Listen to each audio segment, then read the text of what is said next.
गणित अक्सर ऐसा सब्जेक्ट माना जाता है जहां पर आपको पूरे के पूरे मार्क्स मिलेंगे अगर आप पूरे के पूरे क्वेश्चन सही करके आते हैं। लेकिन ऐसा जरूरी नहीं है बच्चों कि आपको पूरे क्वेश्चंस करने के बाद भी सही मार्क्स मिले या पूरे के पूरे सही मार्क्स मिले। समझ आ रही बात? यानी कि 100 में से 100 लाना उतना भी आसान नहीं है।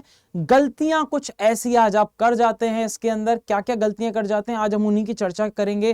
किस तरीके से कॉपी लिखनी चाहिए आपको, किस तरीके से आपको इंस्ट्रक्शंस फॉलो करना चाहिए, इन सभी चीजों के बारे में आज बच्चे हम डिस्कस करने वाले हैं।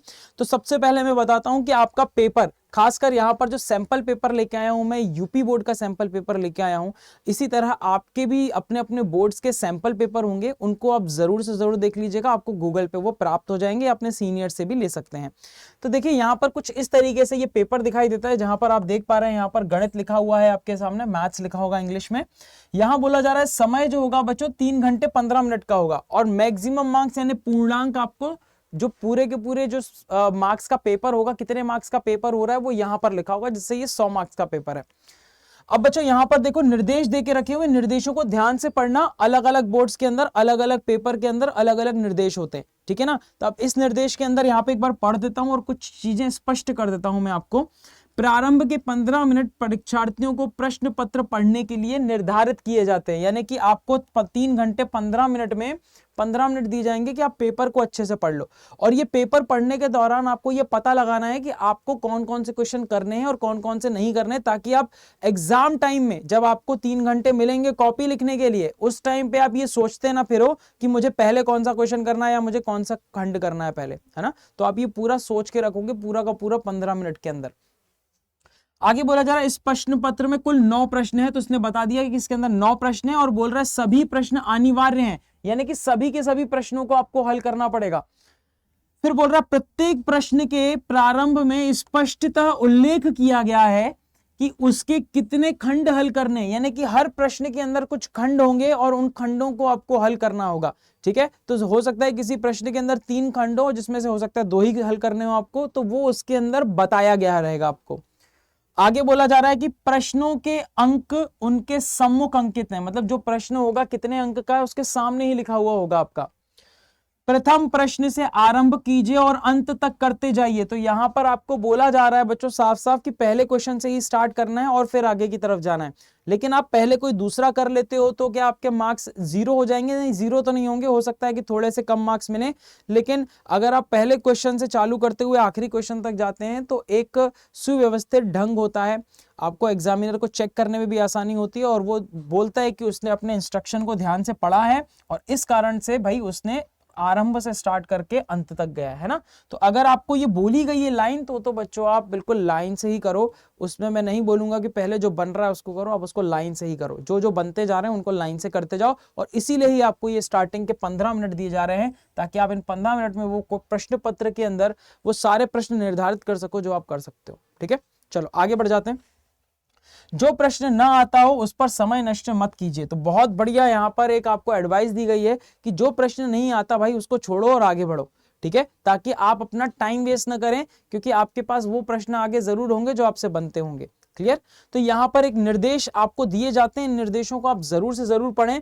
अब देखिए कॉपी अगर आपके पास देखी जाए तो आगे की तरफ OMR शीट होती है, जिसके अंदर बच्चों आपको पूरा अपना रोल नंबर और सारी की सारी चीजें भरनी होती हैं, ठीक है। वो वहां पर टीचर आपको पूरा का पूरा जो इन्विजिलेटर होता है वहां पर, ठीक है, वो आपको पूरा का पूरा उसके रिगार्डिंग गाइड कर देगा कि कहां पर क्या क्या करना है। कहीं पर भी डाउट हो आप तुरंत उनको बुलाकर पूछ सकते हैं कि यहाँ पर डेट ऑफ बर्थ भरनी है क्या, यहाँ पर कौन सी डेट भरनी है, यहाँ पर कहाँ रोल नंबर भरना है, कहाँ पर रजिस्ट्रेशन नंबर भरना है, या जो भी जितनी भी डिटेल्स आपको वहां फिल करनी है। कहीं पर भी डाउट आता है आप उनसे जरूर पूछेंगे, ठीक है। एग्जाम सेंटर क्या है, एग्जाम नंबर क्या है, ठीक है, एग्जाम सेंटर कोड होता है वो क्या होता है, तो वो सारी की सारी चीजें आप उनसे पूछ सकते हैं। वो हालांकि स्टार्टिंग में आपको बता भी देते हैं, बोर्ड पे उनके लिखा हुआ होता है, ये सारी इंपॉर्टेंट जानकारियां उनके बोर्ड पे लिखी हुई रहती हैं। बट अगर ना दिखे, कहीं पे भी कंफ्यूजन हो, हाथ खड़ा करके आप उनसे पूछ सकते हैं।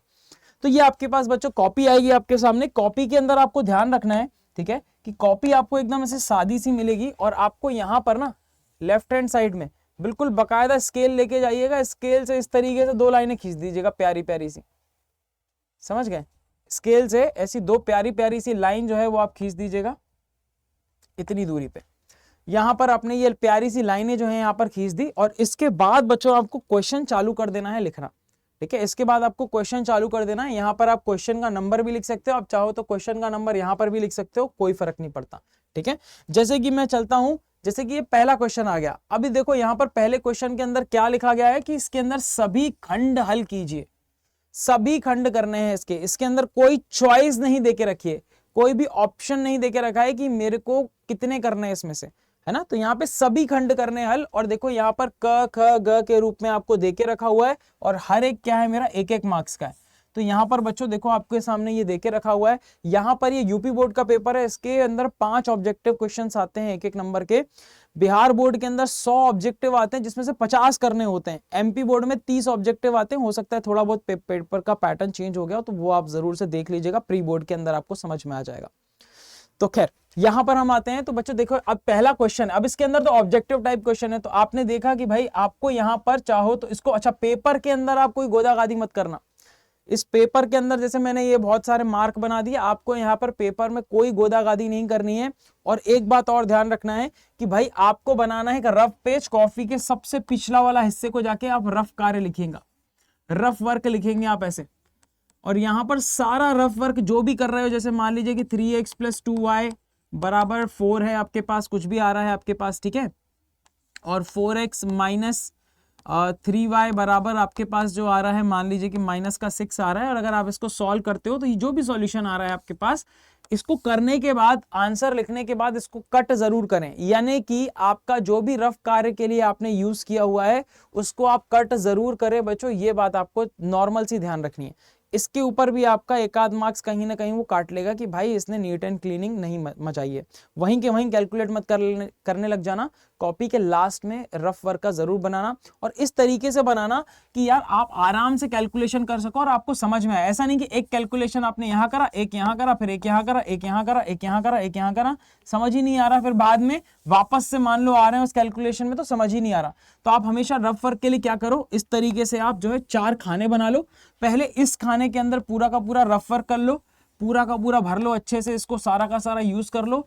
इसके बाद इस खाने पे आके वर्क करो, रफ वर्क करो। इसके बाद इस खाने पे आके रफ वर्क करो, और उसके बाद इस वाले खांचे पे आके आप रफ वर्क करो। समझ गए? क्वाड्रेंट्स बना लो, ठीक है, चतुर्थांश बना लो आप यहाँ पर, और चतुर्थांश के अकॉर्डिंग एक एक चतुर्थांश को यूज करो, पूरा का पूरा भरो, उसके बाद अगले पे जाओ। तो आपके पास कुछ खाली जगह मिलेगी ना, तो आप आराम से लिख समझ पाओगे, कर पाओगे, है ना। ये चीज आपको ध्यान रखनी है। और आखिरी में आपको ध्यान रखना है कि जैसे ही आपका काम हो जाता है, आप जरूर से इसको काट पीट दें। आप जरूर से इसको रफ वर्क को क्या कर दे बच्चों, काट पीट दें, ठीक है। ये ध्यान रखना है आपको, ये चीज ध्यान रखनी है, ये जरूर करना है आपको लास्ट में। और रफ कार्य जरूर लिखना है ऊपर। चलो अब वापस से यहां पर आ जाते हैं। तो इसके लिए जो भी रफ कार्य होगा पेपर पे मत कीजिएगा, रफ कार्य के लिए पीछे रफ कार्य कीजिएगा, इसको सॉल्व कीजिएगा। टिक करने की जरूरत नहीं है। अब क्वेश्चन पेपर में जैसे ये आपके पास शीट आ गई, आपने क्या किया, यहाँ पर आपने ये 2 लाइनें बना दी प्यारी प्यारी सी, ठीक है, ये 2 लाइनें बना दी आपने। और यहां पर आपने लिख दिया भैया प्रश्न नंबर, अब देखो यहां पर मेरे पास क्या है, प्रश्न नंबर 1 है। तो यहां पर आप लिख सकते हो प्रश्नोत्तर 1, प्रश्नोत्तर 1, ठीक है। और यहां पर आप खंड क ख ग ये लिख सकते हो, जैसे कि क का ये आपने क लिखा, ठीक है। तो प्रश्नोत्तर 1, तो पहले प्रश्न का उत्तर आप लिख रहे हो इसका मतलब, और यहां पर आपने क लिखा। तो क का मेरा जो राइट ऑप्शन है, मान लीजिए राइट ऑप्शन क्या है, ऑप्शन नंबर 3 है ना। तो खंड क का आपको देखो इस समय को किस तरीके से मैनेज करना उस पर डिपेंड करता है। तो आप जरूर से यार क्वेश्चन लिख लें यार इसको, ठीक है। आप जरूर से पूरा क्वेश्चन लिख लें। ये पूरा का पूरा क्वेश्चन लिखने के बाद आप यहाँ पे उत्तर लिखेंगे, उत्तर लिखेंगे, और उत्तर में लिख देंगे कि ये 3 है। और 3 के आगे क्या है वो भी जरूर से लिख दें आप। 3 के आगे क्या है मेरा 6,8, 6,8 बिलोंग्स टू R। तो यहाँ पे आप प्रश्न जरूर लिखें, आप जो प्रश्न देके रखा हुआ है। तो स्टार्टिंग में अच्छा लगता है, बाद में समय कम बचे आपके पास तो बाद के आप प्रश्न भले ना लिखें और सिर्फ उत्तर लिखें। बट अगर आप स्टार्टिंग के लिख रहे हैं तो स्टार्टिंग की आपके एटलीस्ट 5-6 पेजेस में अच्छे होने चाहिए बच्चे, बहुत एकदम नीट क्लीन होने चाहिए, बिना काटा पीटी के। काटा पीटी बिल्कुल कम से कम होनी चाहिए, इस बात को आप ध्यान रखेंगे। आगे बढ़ जाते हैं। अब देखिए क्वेश्चन नंबर 2, ये पूरा पेपर ही मैं लेके आया हूं, पुराना पेपर था किसी बच्चे का तो उसको मैंने उठाया यहाँ पे कटिंग, तो बहुत अजीब सा दिख रहा होगा बट कोई दिक्कत नहीं है। खंड ब में भी बोल रहा है, सेकंड प्रश्न है, सेकंड क्वेश्चन है, क्वेश्चन नंबर 2 है ये। इसके अंदर ही बोल रहा है सभी खंड हल करने हैं, मतलब क ख ग घ ड़ सब करना है हमें, और सब 1-1 मार्क्स के हैं। तो यहां पर आप देखोगे तो यहां पर ये ऑब्जेक्टिव टाइप क्वेश्चन नहीं है, एक एक मार्क्स के क्वेश्चन है। जैसे यहां पर ये क्वेश्चन आया हुआ है 2023 में, सेक इनवर्स -√2 को आपको सॉल्व करना है। तो मान लीजिए कि इसी को ही मैंने ले लिया, अब इसको सॉल्व करने के टाइम पे लिखना क्या है, तो आप जानते हैं कि मैंने अभी अभी आपको बताया कि सबसे पहले तो बच्चों आपको यहाँ पे रूलर से लाइन पहले ही खींच लेनी है, एक एक करके मत खींचना, इसे इकट्ठी खींच लेना। अब यहाँ पे आपने लिख दिया अभी प्रश्नोत्तर संख्या 2, प्रश्नोत्तर, ठीक है, संख्या आपने 2 लिख दी, ठीक है, प्रश्नोत्तर संख्या 2 लिख दी, और यहां पर आपने खंड क लिख दिया, ठीक है, क लिख दिया, क का क्वेश्चन उतार लिया आपने। क्या था क्वेश्चन हमारे पास? क्वेश्चन था हमारे पास सेक इनवर्स -2 का मुख्य मान, है ना, -√2 का। तो आपने लिख लिया यहाँ पे बड़े प्यार से कि सेक इनवर्स -√2, ठीक है, का मुख्य मान ज्ञात कीजिए, यही है, ज्ञात कीजिए। इस तरीके से आपने प्रश्न लिख लिया। अब यहां पर लिखेंगे उत्तर, उत्तर क। तो क का उत्तर आप यहां पर लिख रहे हो, और इसके बाद आप जैसे सॉल्व करते हैं हम क्लास के अंदर, आप रेगुलर मेरी क्लासेस अटेंड करते हो, वैसे ही आपको सॉल्व करना है ना। तो आप लिखोगे माना y बराबर, ये सब छोटी मोटी सी चीजें हैं, ये आपको लिखनी है बच्चों,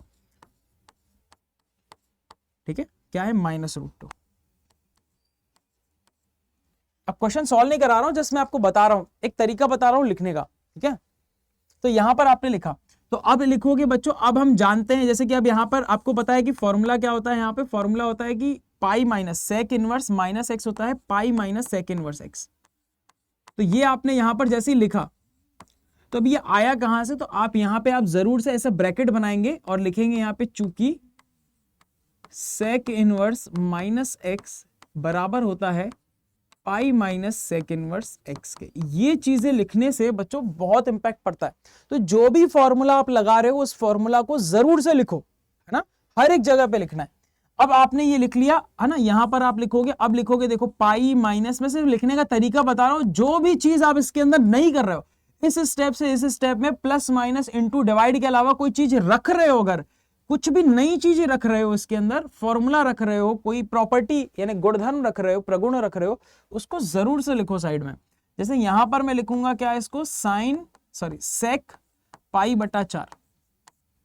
तो अब ये तो भाई कोई बड़ी बात नहीं है, यहां से मुझे समझ में आ रहा है कि मैंने सेक पाई बटा 4 लिखा हुआ है ना। अब इसके बाद सेक इनवर्स एक्स को, इसको काटने के लिए हमें पता है कि क्या करना पड़ता है, तो हम लिखेंगे बच्चों चूंकि सेक इनवर्स एक्स का, ठीक है, देखिए ध्यान से, काटा पेटी नहीं हो यहां पर, ठीक है, सेक इनवर्स एक्स का मुख्य मान, मुख्य शाखा परिसर की मुख्य शाखा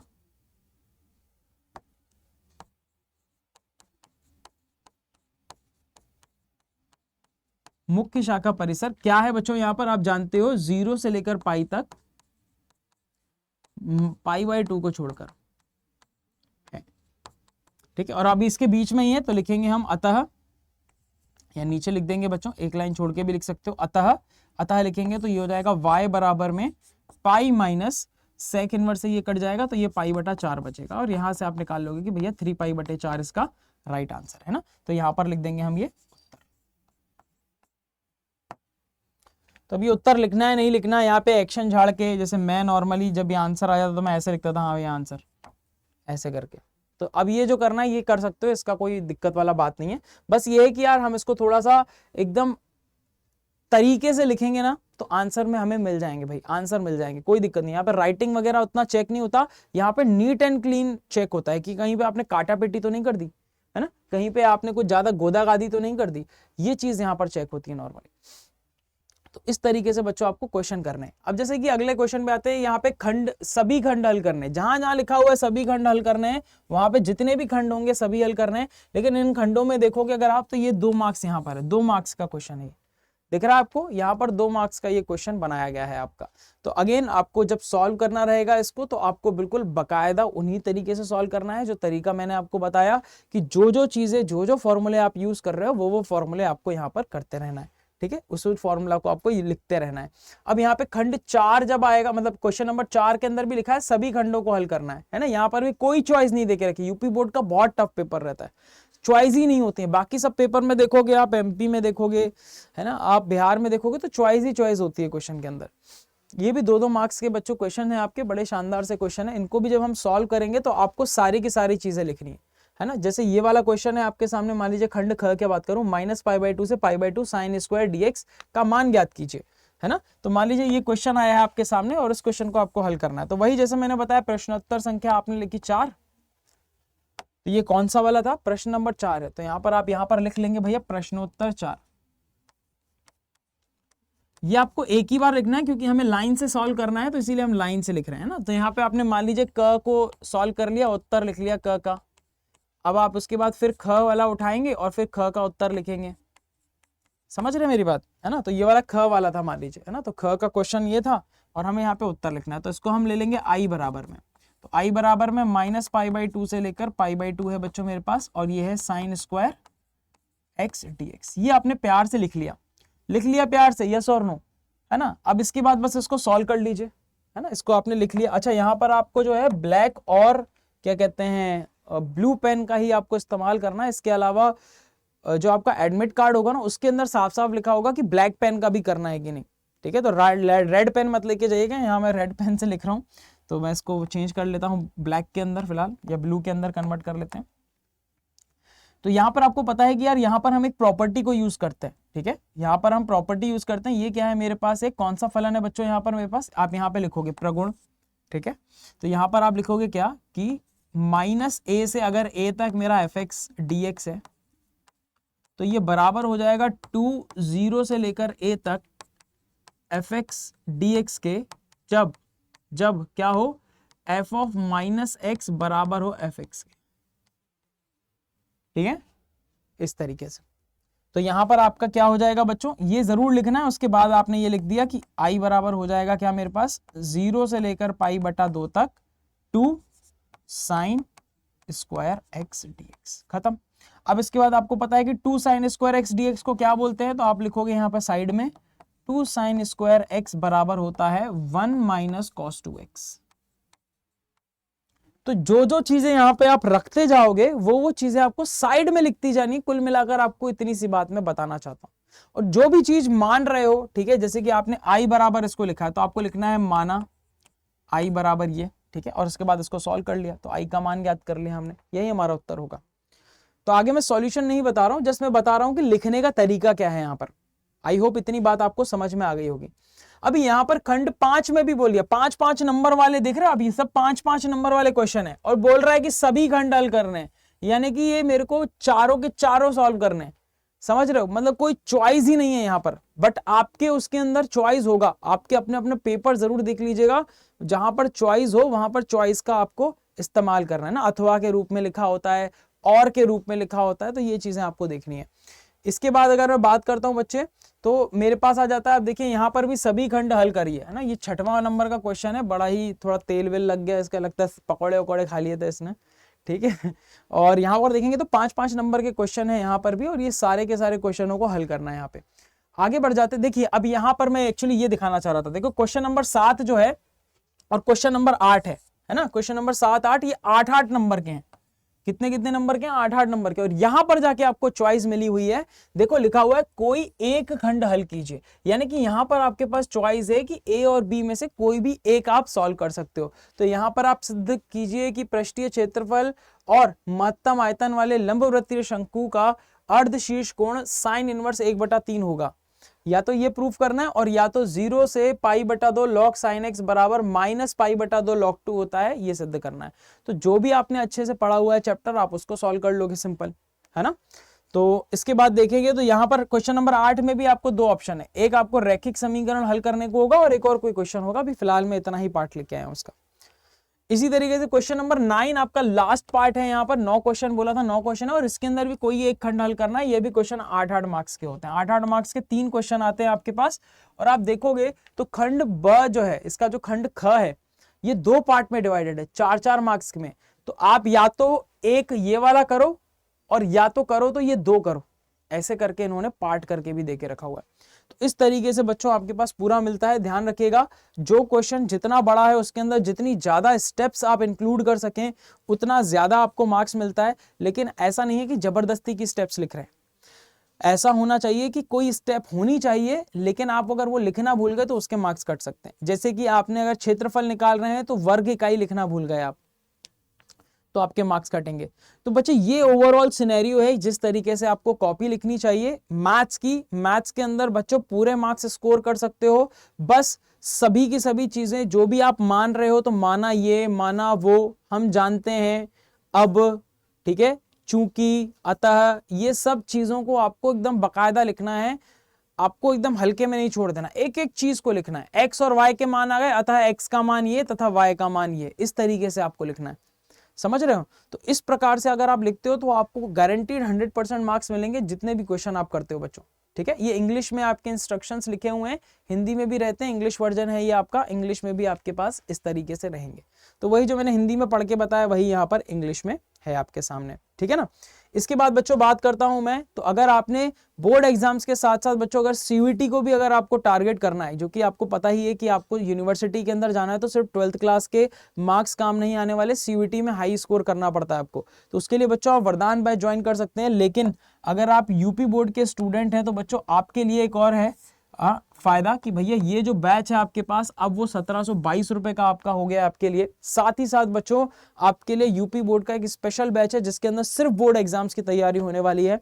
आपको मैं बता देता हूं, अगर आप तैयारी यार बेहतरीन करना चाहते हो कुल मिलाकर, ठीक है, कि यार किस तरीके से क्वेश्चन लिखना है, क्या क्या चीजें करने वाले हैं हम, तो उसके लिए आपको करना कुछ नहीं, अड्डा 24/7 के साथ जुड़ जाना है बच्चों। किस तरीके से जुड़ेंगे, तो adda247.com पे आ जाइए, ऑल कोर्सेज के अंदर चले जाएंगे तो आपको अंडर ग्रेजुएट एंट्रेंस एग्जाम दिखाई देगा। इसके अंदर जाएंगे तो बच्चों सीयूईटी दिखाई देगा आपको, अंडर ग्रेजुएट एंट्रेंस एग्जाम के अंदर सीयूईटी। ये इंग्लिश मीडियम के कोर्सेज हैं, हिंदी मीडियम पे आएंगे तो यहां दिखेंगे साइंस इन हिंदी। इसी तरह अगर आप दूसरे सब्जेक्ट के हैं तो आप आर्ट्स में भी जा सकते हैं। अब यहां पर देखेंगे तो देखिए यहां पर आपके पास ये वरदान बैच है आपके सामने, वरदान बैच है ना, यहां पर आपको दिखाई देगा 2075 में। तो आपको करना कुछ नहीं बच्चों, यहां पर एक कोड यूज करना है, ये स्पेशल कोड है, ध्यान रखिएगा, और इसी कोड को ही आप यूज करके मैक्सिमम डिस्काउंट पा सकते हैं। तो Y767 आप ये मेरा कोड यूज कर सकते हैं बच्चों यहाँ पर, ठीक है, और इस तरीके से आप मेरे से एसोसिएट हो जाएंगे। 1722 में आपको ये कोर्स मिलने वाला है बच्चों, जिसमें आप जो है पूरे वरदान बैच में ज्वाइन हो सकते हैं। पूरे 12 महीने का ये एक्सेस होने वाला है। तो Y767 कोड याद रखिएगा, आप जब भी कोई परचेस करे, कोई भी, या फिर आपके फ्रेंड अगर कभी भी लेना चाहते हैं बच्चों, अड्डा के साथ एसोसिएट होना चाहते हैं, आपको Y767 कोड ही लगाना है। ठीक है, ये बात ध्यान रखना है। इसके अलावा बच्चों आपको एक और बात बता दूं मैं यहाँ पर, ठीक है, कि आपके पास जो है एक उन्नति बैच है जो कि क्लास 12th के बच्चों के लिए है, सिर्फ और सिर्फ क्लास 12th के लिए क्रैश कोर्स। क्लास 12th के लिए बच्चों सिर्फ क्रैश कोर्स आया है, ये रहा, यहाँ पर देखेंगे अगर आप तो उम्मीद बैच है भाई, उम्मीद बैच। यस, इस बैच का नाम क्या है, उम्मीद बैच है ये। तो ये क्रैश कोर्स है, ये सिर्फ क्लास 12th के बच्चों के लिए है, ठीक है, ये ड्रॉपर्स के लिए नहीं है, ध्यान रखिएगा। ये क्लास 12th का जो एग्जाम देने वाले हैं उनके लिए क्रैश कोर्स है एक ये। आपको पता है अब तो आपके सामने पूरी की पूरी डेट शीट आ चुकी है, बिहार बोर्ड की आ चुकी है, अभी यूपी बोर्ड की भी जल्दी रिलीज होने वाली है। तो यहाँ पर भी बच्चों आप Y767 जैसे ही अप्लाई करते हैं कूपन कोड, ठीक है, ये जो उम्मीद बैच है बच्चों, ये आपको सिर्फ पड़ने वाला है 99,995, मतलब कि 1000 रुपए से भी कम है ये। ठीक है, इतने में आप एनरोल करके पूरा का पूरा जो है अपना एक बेहतरीन तगड़ी सी तैयारी कर सकते हो बच्चों। सभी दोस्तों को एक बार बता देना। बाकी मिलते हैं ऐसी ही तमाम वीडियोस के साथ आपके सामने। नए हो चैनल पे सब्सक्राइब कर लेना, वीडियो लाइक कर देना अच्छी लगी हो तो। मिलते हैं बच्चों, thank you so much, take care and bye bye.